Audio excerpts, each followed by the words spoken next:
Hello students, स्वागत है आप सभी का आनंद क्लासेस में। आज के इस लेक्चर में मैं आपके साथ डिस्कस करने वाला हूँ एक बहुत ही इम्पॉर्टेंट टॉपिक जो कि क्लास 10 का है और इसका नाम है बहुपद। क्लास 10 में अगर देखा जाए तो बिहार बोर्ड के अंदर या फिर आप कह लो कि कोई सा भी बोर्ड हो, सीबीएसई हो या बिहार बोर्ड हो, इस टॉपिक से काफ़ी ज़्यादा क्वेश्चंस आते हैं। इस साल जो लोग बिहार बोर्ड की तैयारी कर रहे हैं उनके लिए काफ़ी ज़्यादा इंपॉर्टेंट होगा इस चैप्टर को पढ़ना, क्योंकि यहाँ से आपको ऑब्जेक्टिव और सब्जेक्टिव दोनों ही जगह क्वेश्चन देखने को मिलते हैं। तो चलिए शुरू करते हैं। एनसीईआरटी हमारा बेस रहेगा और एनसीईआरटी में जितने प्रश्न दिए हैं, जितने एग्जाम्पल दिए हैं, उनको हम बारीकी से समझेंगे और ये भी जानेंगे कि इसके प्रश्न को यानी बहुपद के प्रश्न को हमें कैसे हल करना है। ठीक है, तो चलिए शुरू करते हैं। सबसे पहले अगर मैं बात करूँ बहुपद का मतलब क्या होता है, तो ये दो शब्दों से मिलकर बना है। बहुपद जो है दो शब्दों से मिलकर बना है, बहु और पद। यानी बहु का मतलब होता है यहाँ पे मल्टी बोल लो इंग्लिश में या फिर अनेक बोल सकते हो हिंदी में। यानी एक ऐसा स्टेटमेंट, एक ऐसा मैथमेटिकल स्टेटमेंट जिसके अनेक पद होते हैं। अब यहाँ पद क्या किसे कहते हैं, जैसे मान लो कि यहाँ पे लिखा है 5x प्लस 2y या फिर 5x प्लस 2। तो ये वाली चीज में कितने पद आपको दिख रहे हैं, तो आप कहेंगे कि यहाँ पर एक पद दिख रहा है और दूसरा दो पद दिख रहे हैं। यानी ये इसमें क्या है, दो पद हैं, इसमें हमारे दो पद हैं।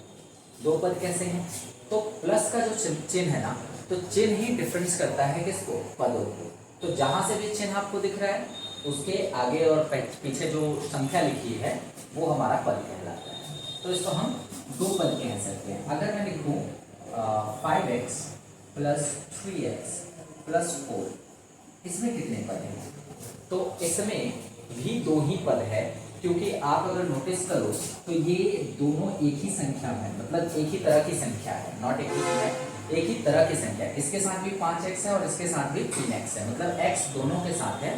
तो हम इसको कॉमनली क्या कर देंगे, जोड़ देंगे। 5 और 3 8x प्लस 4 हो जाएगा और इसमें भी आपको क्या दिख रहे हैं, दो पद दिख रहे हैं। ठीक है, तो टर्म ये नहीं है कि कितने बार लिखा है, कितने अलग अलग तरीके के यहाँ पर पद आपको दिखाई दे रहे हैं। तो एक पद इसमें क्या दिख रहा है कि जिसमें x है और एक जिसमें x नहीं है, तो इसको हम बोल देते हैं बहुपद, यानी जिसके एक से ज्यादा पद होते हैं। आपने क्लास 9 में इस चीज को बहुत अच्छे से पढ़ा होगा।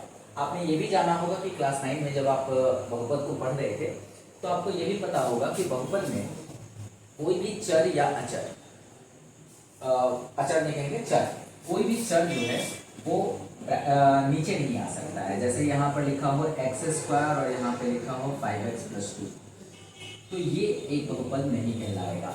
इसको बहुपद बनाने के लिए हमें रैशनलाइजेशन करना पड़ता है। खैर, तो यहाँ पर हम इन सब चीज़ों पे चर्चा करेंगे, आगे करेंगे। और फिलहाल हम जान लेते हैं कि बहुपद की यहाँ पर घात क्या होती है। अभी हमें क्या जानना है, हमें जानना है यहाँ पे बहुपद की घात, बहुपद की घात जाननी है। क्या होता है जी बहुपद की घात? बहुपद की घात का मतलब होता है कि एक बहुपद है, उसकी मैक्सिमम कितनी पावर है ना। किसी बहुपद की मैक्सिमम जो पावर होती है उसको हम बहुपद की घात कहते हैं। जैसे अगर मैं कहूँ कि यहाँ पर दिया है 3x plus 2 is equal to 0, ये एक बहुपद है और इसकी मैक्सिमम पावर क्या आपको दिख रही है, तो इसकी मैक्सिमम पावर मुझे 1 दिख रही है, इसलिए इसकी जो घात होगी वो क्या हो जाएगी, 1। दूसरा एग्जांपल लेते हैं हम कि 4x² प्लस 5x और प्लस 3 इज इक्वल टू 0 है, तो इसकी जो घात होगी वो मैक्सिमम x की घात आपको कितनी दिख रही है, तो मैक्सिमम हमें दिख रही है। ठीक है, तो ये इसकी जो घात है वो 2 हो जाएगी। अब इसी आधार पे बहुपदों को कई भागों में बांटा गया है। बहुपद की घात के आधार पर बहुपद को कई भागों में बांटा गया है। जैसे वैसे बहुपद जिनकी घात 1 होती है उसको रैखिक बहुपद कहा जाता है। वैसे बहुपद जिनकी घात 2 होती है उनको द्विघात बहुपद कहा जाता है। और वैसे बहुपद जिनकी घात 3 होती है, अर्थात जिनकी पावर 3 होती है, उनको त्रिघात बहुपद कहा जाता है। ओके, चलिए तो अभी हम बात करेंगे कि यहाँ पर कौन कौन से बहुपद होते हैं। तो हम बहुपद के प्रकार जानेंगे। तो बहुपद की घात हो चुकी है, अगर आप चाहें तो इसे लिख सकते हैं। यानी बहुपद की घात क्या होती है, बहुपद की जो घात होती है वो x की अधिकतम घात को ही बहुपद की घात कहते हैं। तो जो चर है, चर की अधिकतम घात, अधिकतम घात। अच्छा, अभी आपको पता तो होगा ना चर और अचर किसे बोलते हैं। चर होता है और अचर होता है। चर जैसे कि x हो गया, y हो गया, z हो गया, इनकी वैल्यू कभी भी चेंज होती रहती है। a b c x y z कुछ भी हो सकता है, इनकी वैल्यू हमेशा चेंज होती रहती है। तो इसे हम चर्स कहते हैं और इसकी वैल्यू फिक्स नहीं रहती है। इंग्लिश में इसको कहा जाता है वेरिएबल, जो वैरी करता है, मतलब बदलते रहता है। वेरिएबल मीन्स जो वैरी करता है, बदलते रहता है, उसको चर कहते हैं या इंग्लिश में वेरिएबल कहते हैं। अचर जिसको इंग्लिश में कांस्टेंट कहा जाता है, यानी ये अपनी वैल्यू को कभी नहीं बदलता है। जैसे 5 हो गया, 8 हो गया, 6 हो गया, कुछ भी। तो अगर मैं यहाँ पे देखूँ तो यहाँ पर 4 जो है अचर है, जबकि x² क्या है, चर पर है।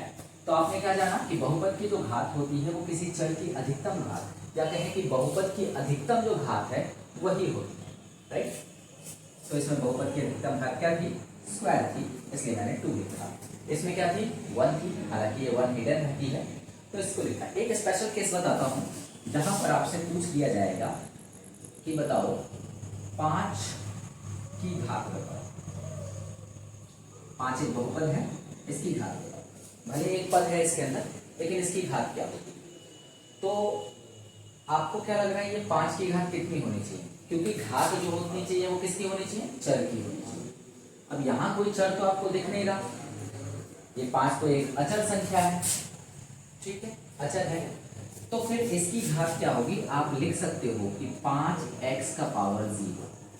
अब आपको ये बात पता होनी चाहिए कि किसी भी चीज का पावर अगर 0 करोगे तो वो 1 के इक्वल आएगा, चाहे वो x का पावर 0 हो, चाहे वो y का पावर 0 हो, चाहे वो 105 का पावर 0 हो। किसी भी संख्या का पावर 0 करने पर वो हमेशा 1 के बराबर है।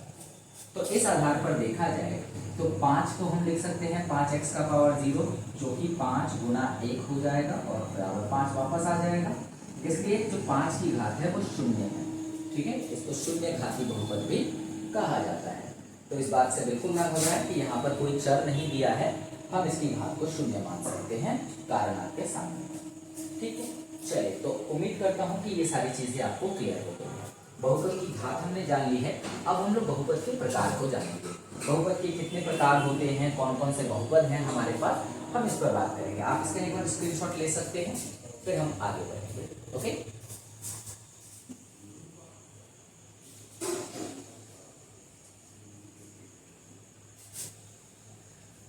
तो अब हम लोग बात करेंगे बहुपद के प्रकार, ठीक है। मैं कलर चेंज कर लेता हूँ पेन का, और यहाँ पर हम लोग बात करने वाले हैं किसके बारे में, तो हम लोग बात करेंगे बहुपद के प्रकार के बारे में, ठीक है। घात के अनुसार, घात के अनुसार कौन कौन से होते हैं। तो पहला होता है रैखिक बहुपद।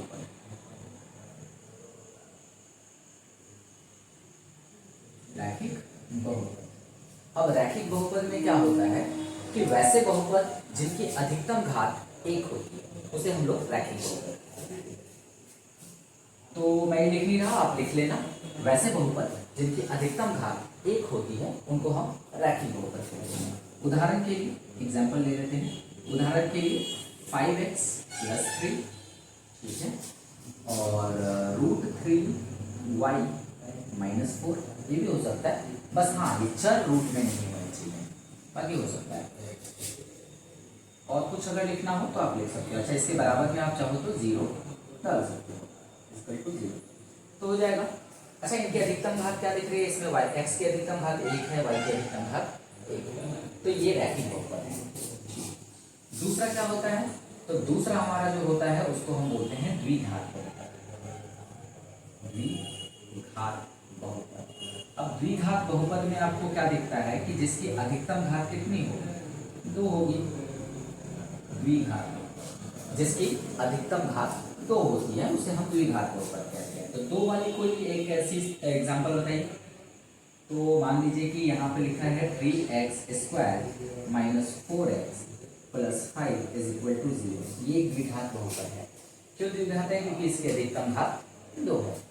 फिर अगर मैं बात करूँ कि 9y² माइनस 5, आप कहोगे कि सर इसमें तो x वाला पार्ट है ही नहीं, आई मीन कि बिना स्क्वायर वाला पार्ट तो है नहीं, जैसे इसमें x² है फिर x है, इसमें 5 है, इसमें डायरेक्ट लिखा है तो उससे कोई फर्क नहीं पड़ता।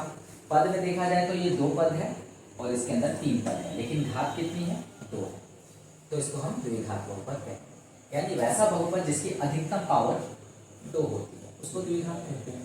इसी तरह से त्रिघात की अगर बात की जाएगी तो त्रिघात बहुपद में भी क्या होगा? जिसकी अधिकतम घात कितनी होगी? त्रिघात 3 होगी। ठीक है, त्रिघात बहुपद। तो एक ऐसा बहुपद जिसकी अधिकतम घात 3 होती है उसको हम क्या कहते हैं? त्रिघात बहुपद कहते हैं। एग्जाम्पल के लिए ले सकते हैं कोई जैसे 5x³ plus 2x² minus 3x plus 4 या 5 जो भी है इसको। मान लो आपसे एग्जाम में यही सवाल आ जाए कि आपको एक त्रिघात बहुपद का उदाहरण देना है, तो आप इस प्रकार से दे सकते हैं। और इसके बाद आप जैसे जैसे आगे बढ़ाते जाएंगे वैसे वैसे होंगे। नॉर्मली हम 3 भागों में बांटकर देखेंगे, रैखिक बहुपद, उसके बाद द्विघात बहुपद, त्रिघात बहुपद, और एक लास्ट जो मैंने आपको बताया था शून्य बहुपद।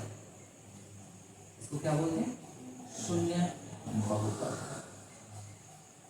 तो एक ऐसा बहुपद जिसकी अधिकतम घात 0 होती है। ठीक है, और एग्जाम्पल के लिए कोई भी नंबर आप ले लो, जैसे कि 8 ले लिया, 4 ले लिया, 6 ले लिया, ठीक है, तो कोई भी नंबर आप ले सकते हो, ये आपका क्या हो जाएगा? शून्य बहुपद हो जाएगा। कारण मैंने बताया था, जैसे अपने 8 लिया है तो 8x का पावर 0 लिख सकते हो आप। ठीक है, तो कुछ इस प्रकार से हमारा क्या हो जाएगा? ये बहुपद के प्रकार हो जाएगा। आई होप आपको ये सारी बातें क्लियर हो गई है।